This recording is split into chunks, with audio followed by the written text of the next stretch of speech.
Elhamdülillahi Rabbil alemin. Ve salatu ve selamu ala Resulina Muhammedin ve ala alihi ve ashabihi ecmain.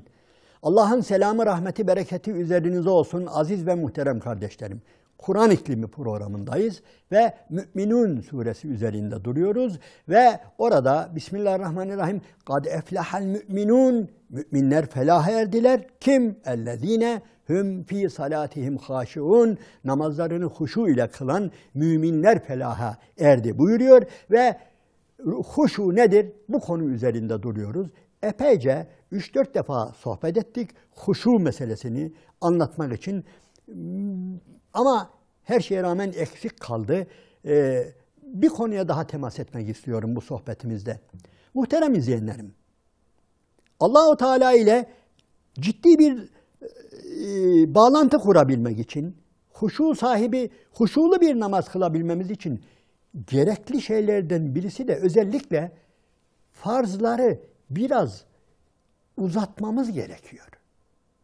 Farzları, madem irtibat kuracağız Allah-u Teala ile, özellikle farzları, öteki namazları da yapın ama hiç değilse özellikle üzerimize farz olan namazları bugünkünden gelin, yani biraz uzatalım, fazla kılalım.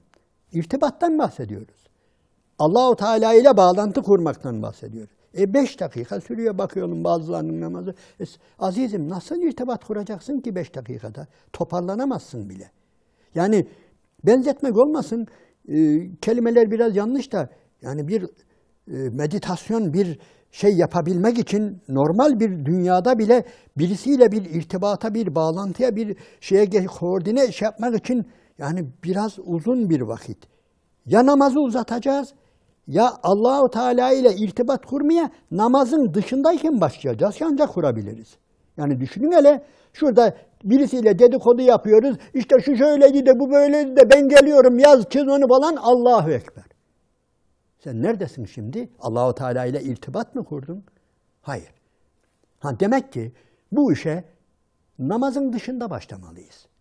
Birincisi Rabbimizle olan iyi bir irtibatı sağlayabilmemiz için namazdan önce bu işe teşebbüs etmeliyiz.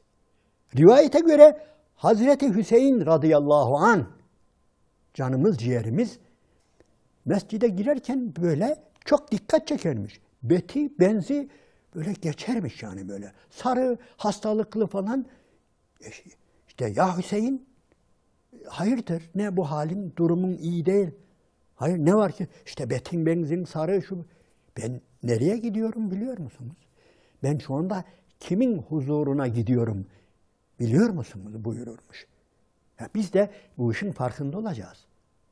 Namaza başlamadan önce ne yapacağımızın farkında, kiminle irtibat kuracağımızın, kimin huzuruna varıp, kimin huzurunda arz-ı endam edeceğimizi biraz önceden namazın dışında düşünmeliyiz.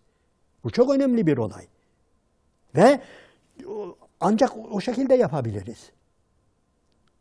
Ya tevbe-i istiğfarda bulunmalıyız. Namaza giderken yani mutlaka dilimizde estağfurullah, estağfurullah bunu düşürmemeliyiz. Niye? Çünkü yani Allah-u Teala'nın huzuruna varırken biraz arınalım, biraz temizlenelim. Yani abdestle buna başlayalım. Yani abdestle birlikte yani bir takım hatalarımızın, günahlarımızın o sularla döküldüğünü hissedelim. O da yetmiyorsa söylediğim gibi tevbe-i istiğfarda bulunalım ve kimin huzuruna vardığımızı bilelim.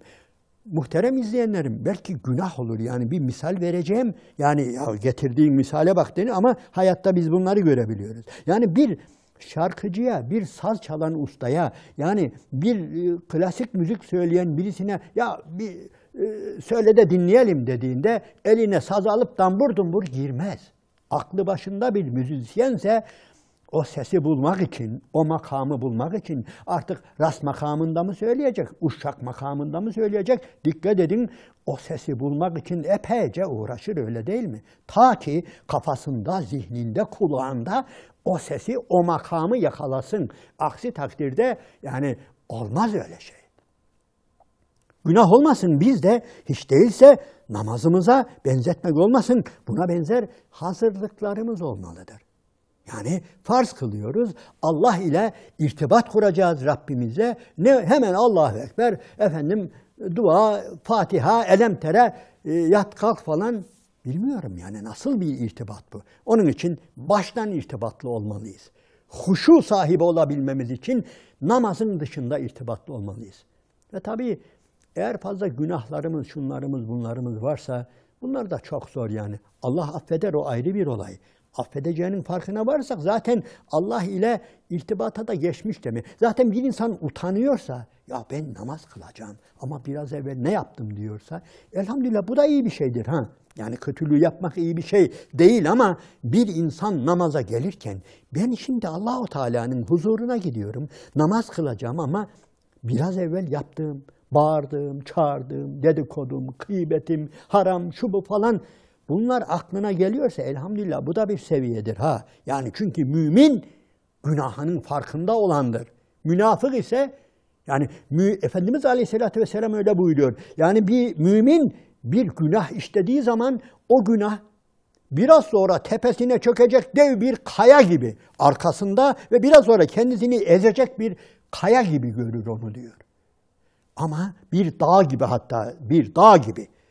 Ama bir münafık yani istediği kadar günah işlesin, şuradaki bir siyah bir şey şuraya koymuş deyince gidecek biraz sonra zanneder diyor. Elhamdülillah Müslümansak eğer, yani haya duyuyorsak, utanıyorsak bu da namazın bir şeysidir. Ama sözü şuraya getirmek istiyorum. Aziz ve muhterem kardeşlerim. Madde 1, namazın dışında irtibatımıza başlamalıyız ve namazın içerisinde sakin sakin yani okuyarak ve okuduklarımızı anlayarak ve biraz da özellikle farzlarda Allah için uzatarak farzların kıraatlerini Allah için tane tane çıkaralım ve uzatalım. Ancak irtibat sağlayabiliriz. Düşünün, kolay değil. Yani Allahu Ekber diyeceğiz. Rabbimizin huzurunda olduğumuzu, yani vakit gerekir. Onun için okudukça inşallah bunu temin etmek, bu bağlantıyı kurmak biraz daha kolaylaşır ve biraz daha uzar Allah'ın izniyle. Onun için bizim istirhamımız, yani bilenler Allah için bunu uzatsınlar. Hocam bilmiyorum. Ya bilelim ya. Bilelim, biraz uğraşalım, ezberimizi çoğaltalım. Hocam ezberleyemiyorum. Ya o halde belki garibinize gidebilir ama yani ben fıkıh adına konuşmuyorum. Bir fıkıhçı olarak burada konuşmuyorum ve şey yapalım, çoğaltalım. Yani elemtereyi liilafi de ekleyelim. Eraeytellezi ekleyelim. İnna ata. Olur mu? Olur. Bir rekatta 4 sure okunabilir mi? Okunur tabii. 4 rekatta öteki 4 sureyi de öteki şeyi de oku. 5 oku. Yasin oku. Ayetel Kürsi oku. Amener Resulü oku. Hiç bilmiyorsan Lev Enzennâ'yı oku. Oku. Kur'an'dan bir şeyler oku. Çoğalt. Farzlarda evde kılıyorsan eğer. Camide kılıyorsan Allah için biraz fazla uzun okuyan hocaları bulalım.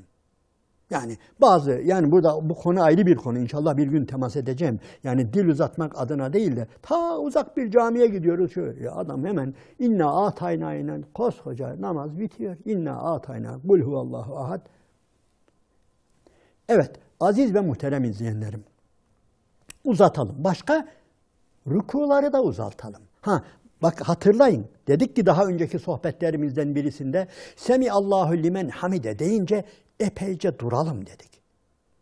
Rabbena lekel hamd, hamden kesiran, tayyiben, mübareken fih, mil'es semavati ve mil'el ardı ve mil'e ma şi'te min şeyin ba'd, ehle senâi vel mecid. Epeyce dualar var. Bunları ezberleyelim, bunları söyleyelim. Ve rükuya gittiğinde de yani nerede yazıyor bilmiyorum. 3 defadan sonra söylemek yasak gibi. Sübhane Rabbiyel Azim, Sübhane Rabbiyel Azim. Yani sanki 3'ten sonra söylemek yasak gibi öyle kardeşlerimizi görüyoruz ki hatta camide bile sanki imam azıcık uzatacak olursa azim fren yapıyor gibi. 4.'yü söylemek yasak gibi. Yani duyuruyor millete azim. Yani kalk hoca yani ben 3'ünü de söyledim der gibi. Yani çoğaltalım. 7 defa, 9 defa, 11 defa. Hatta o da değil. Sübhane Rabbiyel Azim, Sübhane Rabbiyel. Sübbuhun, Kuddusun, Rabbül Melâketi ve Ruh. Yani Allahümme leke rekâtü ve bike âmentü ve leke essemtü. Haşa leke sem'i ve basari ve azmi ve muhyi ve asabi ve mestagalle bihi kademi. Sübhane zil ceberuti vel melekuti vel kibriyai vel azameti. Sübhaneke Allahümme Rabbena ve bihamdik. Allahümme gfirli. Bunların hepsi dua kitaplarında vardır. Ve hiçbirini biz uydurmuyoruz. Allah'ın Resulü sallallahu aleyhi ve sellemin söylediğini dua ettiği, yani rükûa eldiğinde bu tesbihatların hepsini söylediğini rivayet ediyor. Hele Hazreti Ayşe annemiz buyuruyor ki Efendimiz'e diyor İzâ câe nasrullâhi vel feth ve râeyten nâse yedhulûne fî dînillâhi effâce fesebbih bihamdi rabbik. Yani bu emre, yani bu sure indikten sonra özellikle ömrünün sonunda rükuda, secdede tesbihatı o kadar çoğaltmıştır ki buyuruyor. Hatta bir takım rivayetlerde dikkat ediniz. Peygamber Aleyhisselatü Vesselam'ın rükusu ile kıyamı, secdesi birbiriyle aynıydı diyor. Uzunlukları aynıydı diyor. İyi düşünün. Bunları çoğaltalım. Hocam ben onları bilmiyorum. Bilmiyorsan Sübhane Rabbiyel Azim'i çoğalt. Uzat. Defalarca söyle. Yorulma. Ve şeytan seni kaldırmasın. Tek başına kılıyorsan madem evde uzat Allah için. Ve namazın zevkini alacaksın. Kalkınca da biraz bekle. O zaman Rabbim bize namazı sevdirecek. Ondan sonra secdeye git. Hele secde. Hele secde.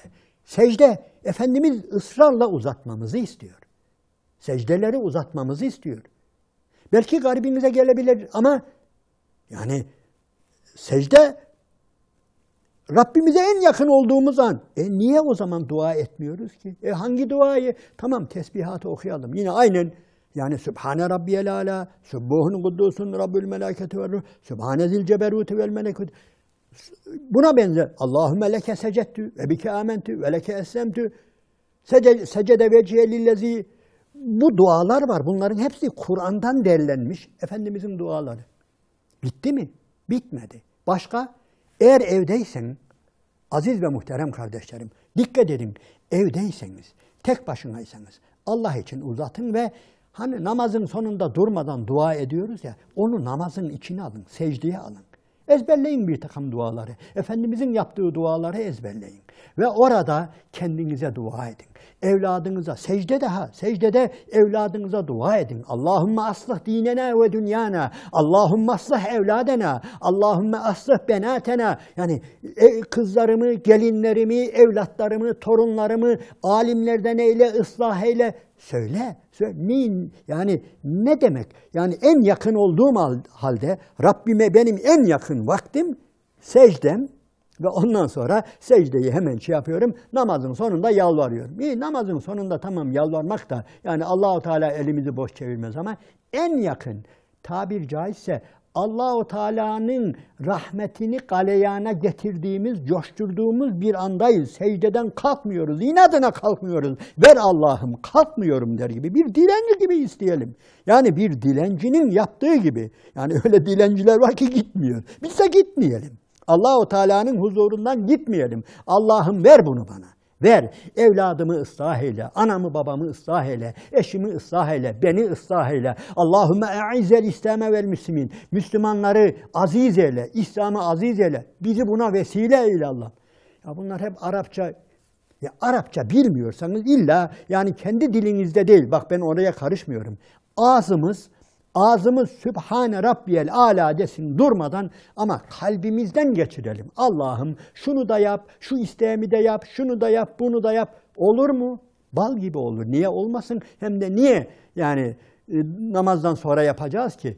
Aziz ve muhterem kardeşlerim, kısacası yani namazın bize neler verdiğini göreceğiz. Eğer namazımızın secdesini, rükûnu, kıraatını, rükunlarını tam hakkını vere vere yaptığımızda göreceksiniz. Yani biz namazı seveceğiz. Namazı sevdik mi işte o zaman gerçekten Allah'ın sevdiği kullardan olacağız. Dünyada da aziz olacağız, ahirette de aziz olacağız. Bunun için biraz gayrete gerek var, biraz çabaya gerek var. Yani altını çiziklere sınavlara girenlere bakıyorum. Yani değmez mi bu? Yani değmez mi? Gelin biz de yani bu konuda en azından bir ehliyet sınavına giren kadar, en azından bir KPSS'ye giren, bir ÖSS'ye giren kadar Allah için biraz biz de kendimize gelelim, gayret gösterelim. Evet, Allah'ın selamı, rahmeti, bereketi üzerinize olsun aziz ve muhterem kardeşlerim.